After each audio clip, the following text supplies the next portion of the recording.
जहां इराक के कुर्दिस्तान में विध्वंसक ड्रोन हमले हुए हैं। सुलेमानिया में कुछ ठिकानों को दहला दिया गया। भयंकर विस्फोट में इमारत कैसे हुई तबाह, देखिए तस्वीर।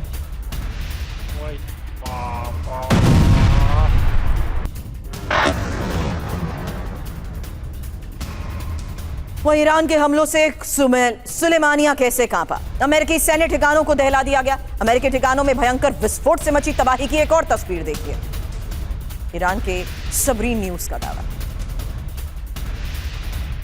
अब इराक के इरबिल में ईरान की एयर स्ट्राइक को लेकर खबर है। इरबिल के स्ट्रैटेजिक ठिकानों पर यह हमले हुए हैं। इरबिल में सी-रैम एयर डिफेंस एक्टिव है और ईरान के कई ड्रोन्स को तबाह कर दिया गया। वर्ल्ड सोर्स न्यूज का दावा।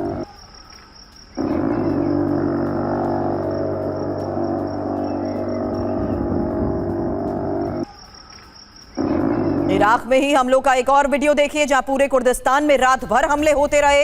इरबिल से सुलेमानिया तक कुर्द इलाकों में कोहराम मचा रहा और कुर्दों के कई वेपन स्टोरेज धमाकों में तबाह हो गए।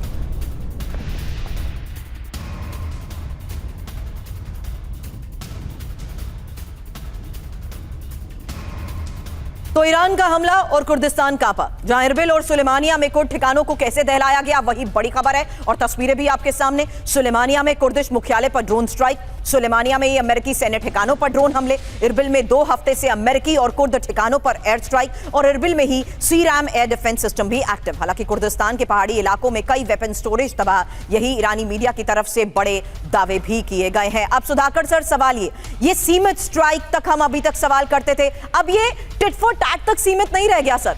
क्या हम ये मान लें कि जिस स्तर पर अभी ऑपरेशंस हो रहे हैं उसमें प्रोलॉन्ग एस्केलेशन फेज की शुरुआत हो चुकी है सर?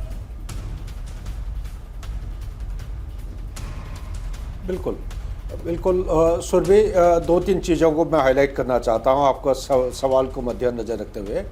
नंबर 1, अमेरिका ऐसा एक स्थिति पे आ चुकी है जिसको हम कहते हैं अंग्रेजी में एस्केलेशन एंट्रैपमेंट। ये पहले से बोलते आ रहे हैं, अभी भी कह रहे हैं, लेकिन अभी जो एस्केलेशन हो रहा है ये देखिए, अगर यहाँ पे सवाल उठता है क्या डोनाल्ड ट्रंप ऑफ रैंप ढूंढ रहे हैं, क्या उनको चाहिए, वापस जाना चाहते हैं? मेरे विचार के मुताबिक इनको वापस जाना नहीं है। अगर वापस जाना होता तो एमओयू जो 17 जून को साइन हुई थी, ये बहुत बढ़िया बेहतरीन तरीका एक मिला था, तो एक उसका फ़ायदा उठाते हुए ये सबको वाइंड अप करके वापस चले जाते हैं।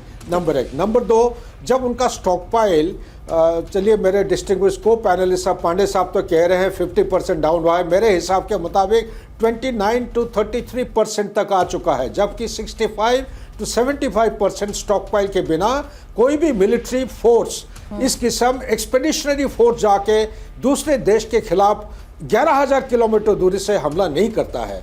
तो इसलिए आज के दिन में 29 to 33% स्टॉक पाइल डाउन होने के बाद कोई भी ऑफेंसिव एक्शन लेते हैं, ये एक, मैं कहूँगा ये एक सुइसाइडल मिशन है। It is highly hazardous and dangerous for him. तीसरा चीज़ मैं यहीं पे कहना चाहता हूँ, ये और कुछ कारण है जिसको हम चर्चा नहीं कर रहे हैं, हिडन एजेंडा। इनका इच्छा यही है, चाहे मिड टर्म इलेक्शन हो ना हो, चाहे कुछ भी आउटकम हो, वो हार भी जाते कोई फ़र्क नहीं पड़ता है, लेकिन उनका वो एजेंडा जब तक पूरा नहीं होगा तब तक इसी तरह फ्लिप फ्लॉप, साइन और कॉस थीटा की तरह पानी की जो तरंग होता है, इसी तरह कभी ऊंचे पीक लेवल पे, फिर ठंडा हो जाएंगे, बातचीत का माहौल पैदा करेंगे, फिर उसको पिकअप करेंगे, इसी तरह वो चलते रहेगा।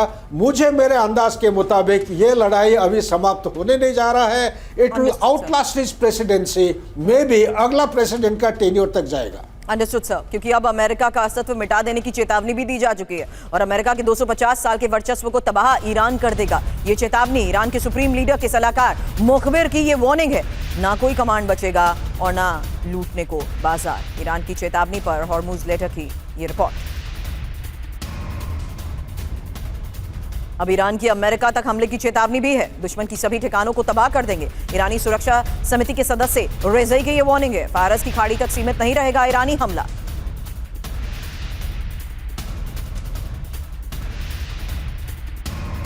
आक्रामक ईरान, बैकफुट पर अमेरिका। हालांकि ईरान के अधिकारी और नेता अमेरिका को सीधे धमकी दे रहे हैं। ईरानी सुरक्षा समिति के सदस्य रेज़ई ने अमेरिका तक हमले की चेतावनी दे दी है। फारस की खाड़ी से आगे अमेरिकी बेस पर हमले की ये वार्निंग है और ईरान के सुप्रीम लीडर के सलाहकार मुखबिर की ये चेतावनी, जहां अमेरिका के 250 साल के अस्तित्व को तबाह ईरान कर देगा।